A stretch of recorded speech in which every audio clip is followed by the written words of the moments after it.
साना किसानहरू जसको थोरै खेती छ त्यही खेती गरेर उनीहरूले जीविकोपार्जन गरिरहेका छन्। के सरकारलाई उनीहरूको वास्तविक समस्या थाहा छ? सरकारले मलमा यति अनुदान, बिउमा यति अनुदान, यसमा यति अनुदान भन्छ नि, के यो वास्तविक किसानसम्म आइपुग्छ त? सबैभन्दा पहिला त किसानलाई के चाहिएको छ? किसानको घर खेतसम्म सरकार पुग्नु पर्यो र बुझ्नु पर्यो किसानको समस्या।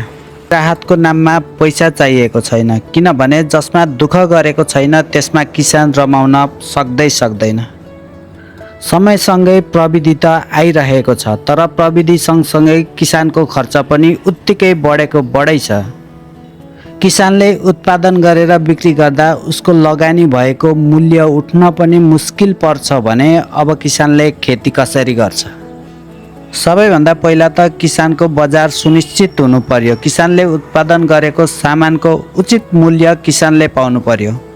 बजार मूल्य पटक्कै छैन। एउटा हार्भेस्टर किसानले 1 घन्टा प्रयोग गर्दा 8-9 हजार तिर्नु परेपछि के उठ्छ त उसको लगानी? हरेक किसानको खेतमा सरकारी मेसिनहरू, हार्भेस्टर, ट्र्याक्टर, थ्रेसर लगायत सम्पूर्ण मेसिनहरू सरकारी कुदिदिएको भए, मल बिउ बिजन सहुलियतमा उपलब्ध भएको भए पक्कै पनि किसानको लगानी घट्ने थियो।